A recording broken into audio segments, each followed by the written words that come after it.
Hi, I'm Gordon from Camera Labs, and this is a quick video to show you around the movie mode on the Fujifilm X-T3.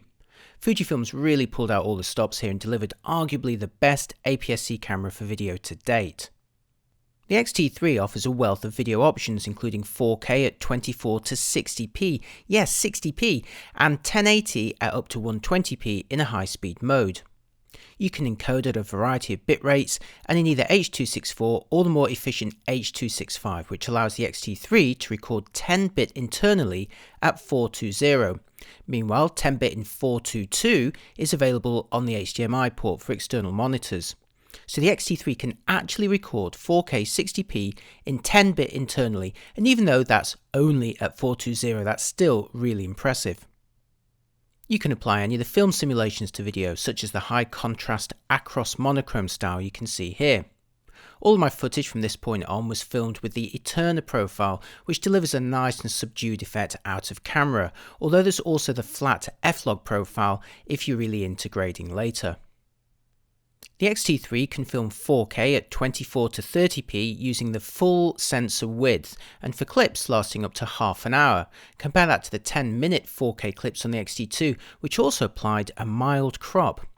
I filmed this in 4K 25p using the XF 35mm f2 lens.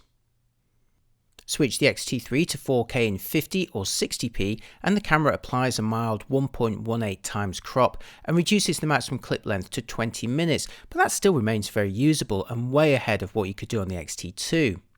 There's also very few cameras that can film 4K at 50 or 60p internally, let alone in 10-bit if desired. 1080 up to 60p is also captured using the full frame width. Here's how 1080 25p looks compared to 4K 25p, with 1080 in the top half of the screen and 4K in the bottom half of the screen. Oh, and for the record, here's the same scene in 4K 25p with F-Log enabled. You can download many of these sample movies from my full review at cameralabs.com. The new X-Trans 4 sensor features embedded phase detect autofocus points across the entire frame, and you can use the touchscreen to tap to pull focus, here using the XF 35mm f2 at f2. Like earlier Fujifilm cameras, there can be some hesitation as it pulls focus, but it doesn't search beyond the target, so with a little tweaking you may be able to improve the confidence level. The movie mode also supports face and eye detection, and here I've used the XF 35mm f2, again at f2, to track my face as it approaches the frame and moves in and out of the composition. The X-T3 even does a fair job at tracking Ben cycling towards me on his bike, here filmed with the XF 50 to 140mm handheld. Like most cameras in this test with telephoto lenses, the focus is lost at close range, and you also see some skewing as I pan quickly sideways, but the biggest issue here is actually Ben failing to stay upright at the end of the clip. The X-T3 is unlikely to be your first choice for vlogging as you can't flip the screen forward to face you, but the autofocus system and face detection is sufficiently reliable for you to film blindly with a fair degree of confidence, as I've done here with the XF 18 to 55mm at 18mm f2.8. I used the optical stabilization in the lens and steadied the camera further by holding a tripod underneath. As most of you probably already know, the X-T3 sadly does not feature built-in sensor shift stabilization, so if you want to iron out the wobbles, you'll need to use either a gimbal and or an optically stabilized lens. And if you think my face is a bit too big on this frame, no problem, I completely agree with you. You can always use wider lenses like the XF 10 to 24mm.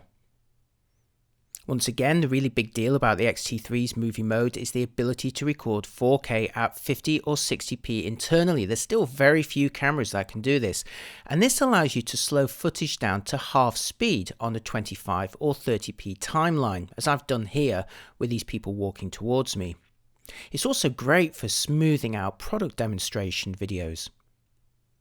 If you'd like even slow motion, you can film in 1080p up to 120p. This is recorded without any sound and it's interpreted inside the camera to the desired speed using the menus. So here I filmed in 100p and asked the camera to encode it at 25p for a 4x slowdown. 1080 at 100 or 120p is filmed with a 1.29 times crop compared to 1.17 times on the X-T2.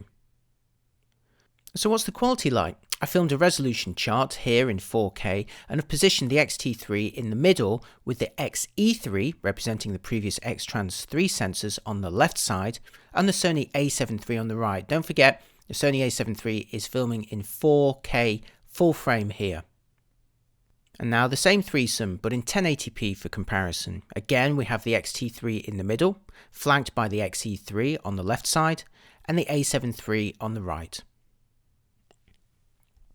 Overall, I was very impressed by the video capabilities of the X-T3, even though it doesn't have a screen that faces forward or built-in image stabilization.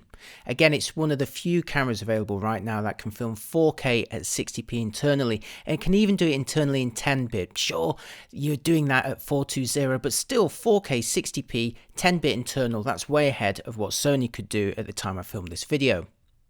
Unlike the X-T2, you also get built-in microphone and headphone jacks, so there's no need to buy that optional grip. Battery life is fairly modest, but I still managed just over an hour of 4K 25p across 2 and a bit clips, and if you go for the grip, you can triple that battery life. Ultimately, the X-T3 becomes the best APS-C camera for video to date, so come on Sony, let's see if you can beat it for a future A6000 successor. As always, if you found this useful, please like, share, and especially please do subscribe. It really helps this channel grow. And if you want to know lots more about the X-T3, check out my full review at cameralabs.com, and that's also where you'll find my movie and image samples to download.